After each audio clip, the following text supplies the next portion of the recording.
नमस्कार। मेरे चैनल पे आप सभी का बहुत बहुत स्वागत है। आज मैं मनु जी के बारे में आपके सामने अपने विचार रखना चाहता हूँ। मनु जी के बारे में लोगों ने बहुत कुछ कहा है, बहुत चैनलों पे सुना है, बहुत नेताओं ने कहा है कि मनु जी ने ये कर दिया, वो कर दिया, मनु बहुत गलत आदमी थे। लेकिन आज मैं मनु जी की असलियत आपके सामने रखना चाहता हूँ। मनु जी एक बहुत बड़े साइंसदान थे। उन्होंने जो हमारा सनातन धर्म था, जो सनातन धर्म का मर्यादा थी, उसके ऊपर कुछ चीज़ें अपने बढ़ाई। पहली तो ये कि उसने वर्गीकरण कर दिया। वर्गीकरण ऐसे किया कि जो भ्रमण करने वाला था, प्रचारक था, उसको ब्राह्मण बना दिया, और जो शस्त्रधारी था, रखवाली करता था, उसको क्षत्रिय का बना दिया, और जो व्यापार करता था, उसको वैश्य बना दिया। और चौथा वर्ण उसने शूद्र बनाया। शूद्र का अर्थ लोग निकालते हैं कि नीच, गरीब, दलित कहते हैं, लेकिन ऐसा नहीं था। शूद्र वर्ण में, शूद्र कहते हैं श्रम काम करने वाले को। उसने शूद्र वर्ण में 9 कैटेगरी बनाई उस वक्त। पहला कैटेगरी बनाई कि जो खेती करता है ज़मीन दे दी और कहा कि तू ज़मीन बीजेगा, बाकी तेरी ज़मीन को कोई हाथ नहीं लगाएगा, सिर्फ तुम्हारा ही ख़ानदान जो है ज़मीन बीजेगा। और दूसरा वर्ण उसने बना दिया कुम्हार का, बर्तन बनाने वाले का। बर्तन बनाने को कहा कि तुम ही बर्तन बनाओगे और दूसरा कोई नहीं बनाएगा। तीसरा वर्ण बनाया लोहे के बनाने वाले का, और उसने कहा कि लोहे का काम तुम ही करोगे, बाकी कोई नहीं करेगा। इसी तरह 9 कैटेगरी बनाई। जो चमड़े का काम करता था, उसको कह दिया चमड़े का काम करेगा। जो टोकरी बनाने का काम करता था, उसको कहते टोकरी बनाओगे। इसी तरह उसने 9 भागों में बांट दिया।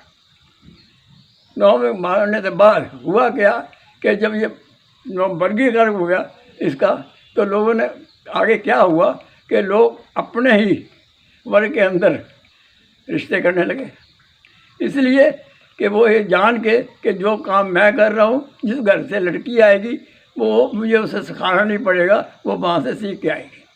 किसान की लड़की आएगी, ज़मींदार के ज़मीन बोने वाले की लड़की आएगी, तो वो ज़मीन के बारे में सब कुछ जानती होगी, बीज कैसे रखना है, खेती कैसे करनी है। इसलिए उन्होंने उसी खानदान में अपने ही वर्ग में रिश्ते करना शुरू कर दिए। इस तरह हर वर्ग ने अपने ही वर्ग में रिश्ते शुरू कर दिए।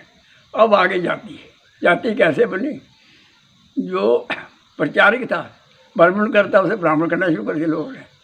जो शस्त्रधारी था, क्षत्रिय करना शुरू कर दिया। जो बिजनेस करता, उसे वैश्य करना शुरू कर दिया। जो खेती बीजता था, उसको जाट करना शुरू कर दिया, या ज़मींदार करना शुरू कर दिया, किसान करना शुरू कर दिया। और जो लोहे का काम करता था, लोहार करना शुरू कर दिया। जो बर्तन बनाता था, वो चक्का घुमाता था, उसको कुम्हार करना शुरू कर दिया। इसे चमड़े का काम करता, उसी नाम से पकड़ना शुरू कर दिया।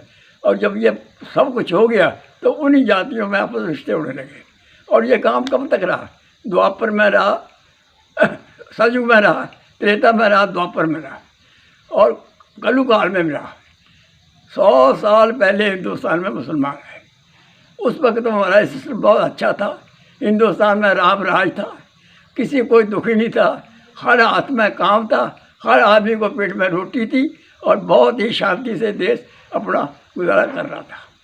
परंतु जब मुसलमान 1000 साल पहले आए, उनके अंदर जब उनका राज हो गया, यहाँ हिंदुस्तान में कब्जा कर लिया उन्होंने, उनके अंदर ये व्यवस्था नहीं थी।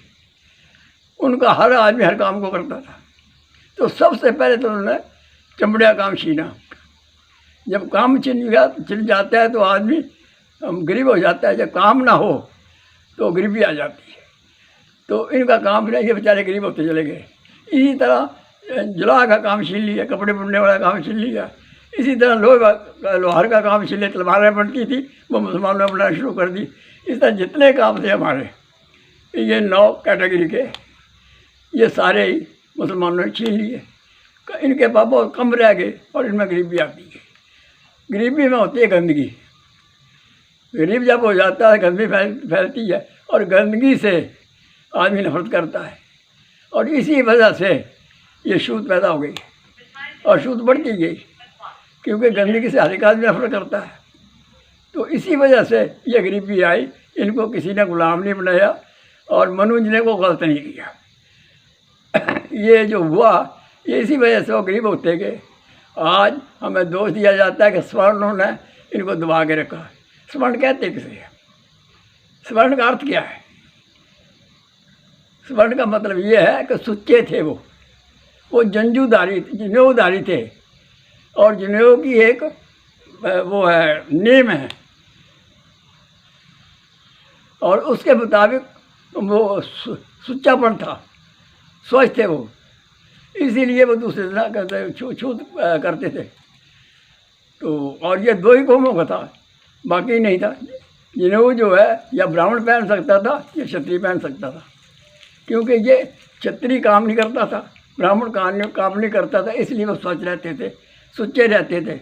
और जाट जो है, जिम्मेदार जो है, वो खेती करता था, वो हमेशा गंदगी में रहता था या हर वक्त वो सफाई नहीं रख सकता था, इसलिए उसको झंझट नहीं था, बाकी कैटेगरी को भी नहीं था। तो इसलिए, और इसका प्रूफ आज ये है कि आज मुसलमानों ने 100 साल राज किया, समझे। आज वो गरीब क्यों है? इसलिए गरीब है कि मुसलमान का 5 साल का बच्चा अपनी रोटी कमाता था, ये कारीगर थे। आज इनका काम छिन गया और जैसे काम छिनता गरीब होते गए। जिस आदमी का काम छिन जाता है वो गरीब हो जाता है। यही कारण है कि हमारे हिंदुस्तान में गरीबी आई और छूत आई, जिसमें हिंदुओं के अंदर आपस में फ्रिक्शन पैदा हो गई। सनातन धर्म को मानने वाले, सबसे ज़्यादा सनातन धर्म को मानने वाले ये 9 कैटेगरी हैं, जिसमें लोहार है, कुम्हार है, जो भी कैटेगरी 9, सबसे ज़्यादा सनातन धर्म को मानने वाले हैं।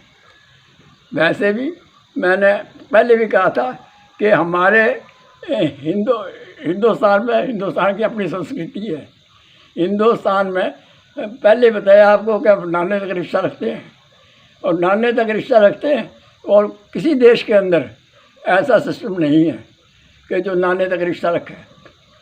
और उसके बाद ये है कि हम ये कहना चाहता हूँ मैं कि उसके बाद रामराज की बात होती है, तो मैं कल आपको रामराज के बारे में बताऊँगा, लेकिन एक पहले अपील करूँगा अपनी माताओं से, बहनों से, बेटियों से कि आप लोग थोड़ी सी मेरी रिक्वेस्ट मान लें कि बच्चों को सिखाएं कि आपका धर्म क्या हो, धर्म की मर्यादा क्या है, आपको करना क्या। आज लोग दुनिया के अंदर ये हो रहा चोरी, डकैती, रेप, इसका कारण क्या है?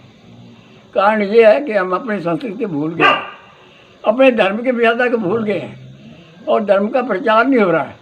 इसलिए मैं रिक्वेस्ट करता कि बच्चों को यही मत सिखाओ कि आपने पढ़ना है, अच्छे नंबर लेने हैं और नौकरी करनी है। बच्चों को ये सिखाओ कि आपका धर्म क्या है और धर्म की मर्यादा क्या है।